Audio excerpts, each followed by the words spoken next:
Alright, got the flats milled onto the shafts there, I guess. Now we're going to weld the pipe to the top die. And I'm going to use these Allen keys to space them up to 3/8. It's not going to get me exactly centered on these. It's going to be off by I think about 20 thousandths, which is okay. I can adjust it on the bottom die there when I weld these shafts to it.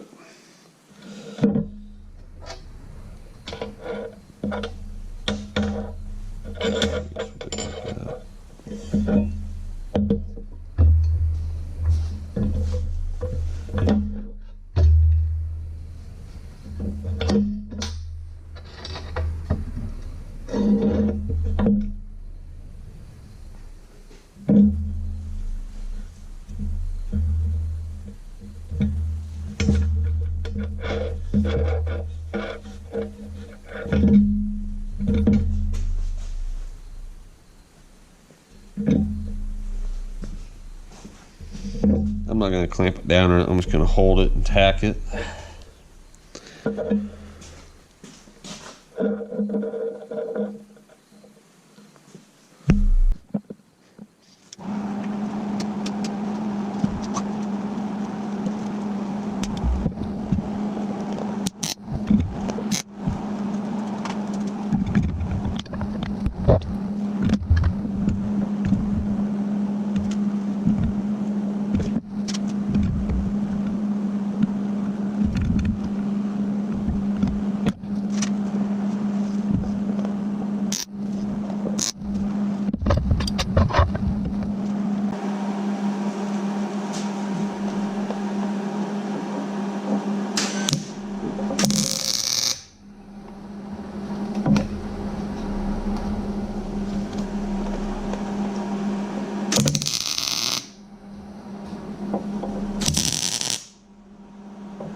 That's what he's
a little bit.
Yeah, they just pulled in on me.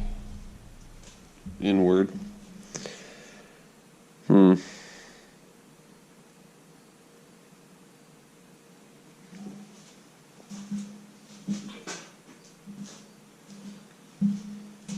That is unfortunate.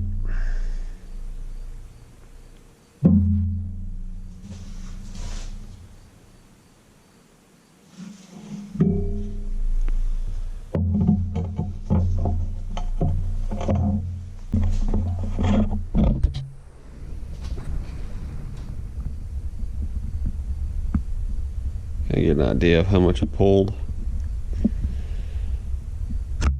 Quite a bit, actually.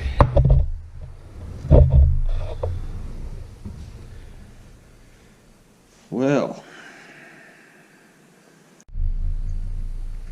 alright, we got her all indicated in. I just indicated on the flat here. It's within about 1,000th.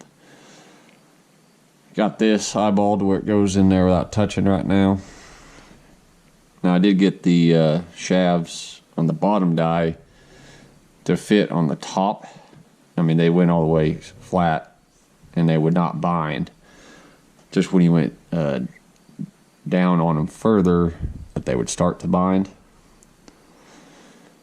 So I'm thinking the issue is this side here and this side that are what's binding. I think the side to side here on inside there and there aren't binding.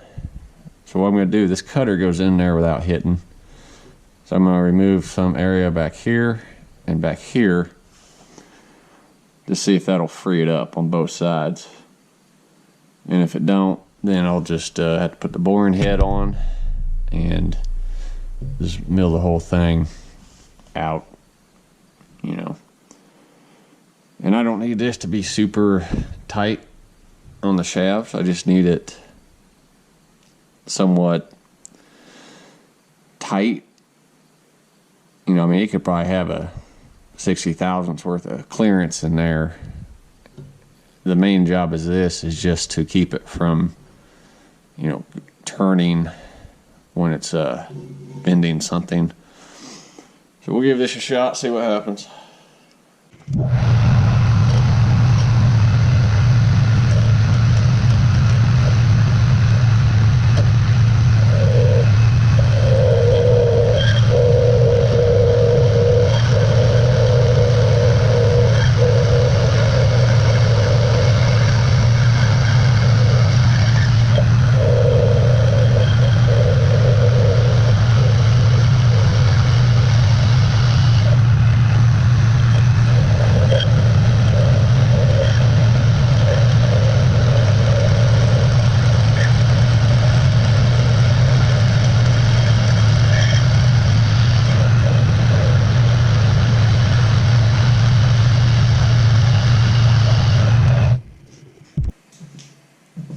see if only one side needed fixed.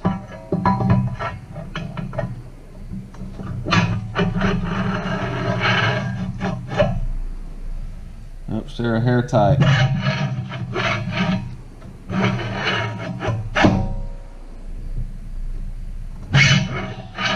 Okay, we'll go ahead and do the other side. But it did go down, so that's encouraging. Good news is they're still plenty tight. Honestly, could probably leave it there. Just because I'm very rarely ever going to go down that far.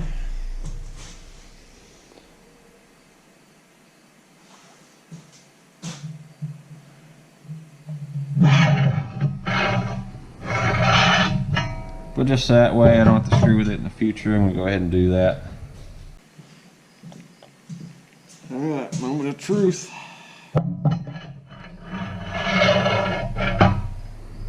Alright.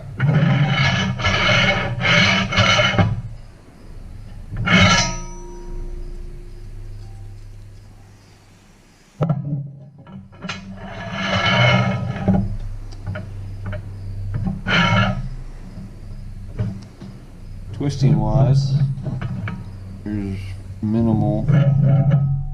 It can kind of rock a little bit, but with it pushing the center up shouldn't be a big deal. It's awesome.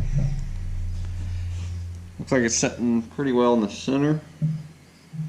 Alright, now the only thing left to do is weld in the little square tubing piece here. And I'm going to go set this whole thing up on the shop press, just so I can get it exactly located where it wants to be. So that way I don't have to, you know, modify this more to fix that if I'd put it centered height wise. So I'll do that, then we'll get that welded. And then put the round this edge over on the front here. And go get some springs for it. And this thing will be done. Of course, I'm going to paint it. Probably end up painting the whole thing just so that way, you know, rust isn't an issue. So when we get that done, we'll be back.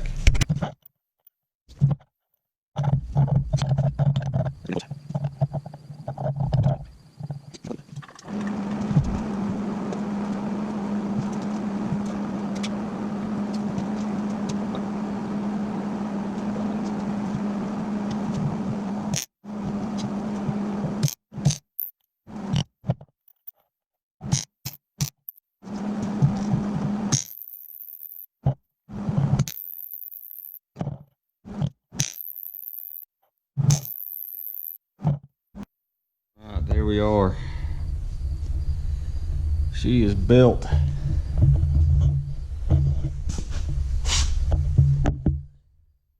All it needs now is cleaned up, painted. Get those springs that go over this to help return it. You know, to lift it back off the piece.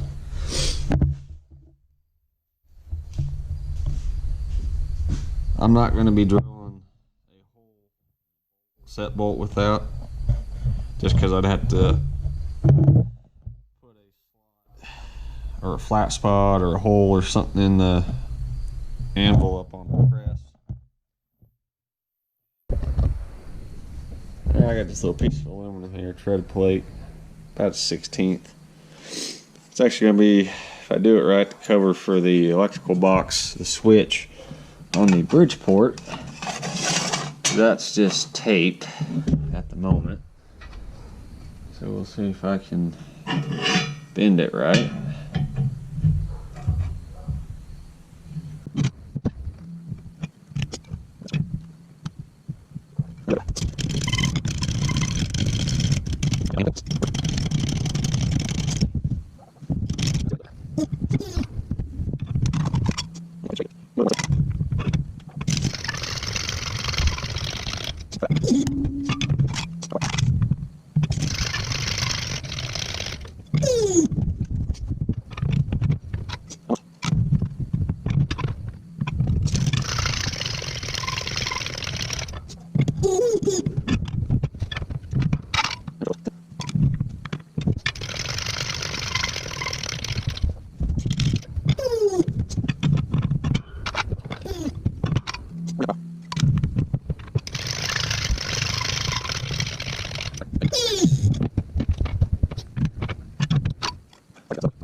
Oh, there we go.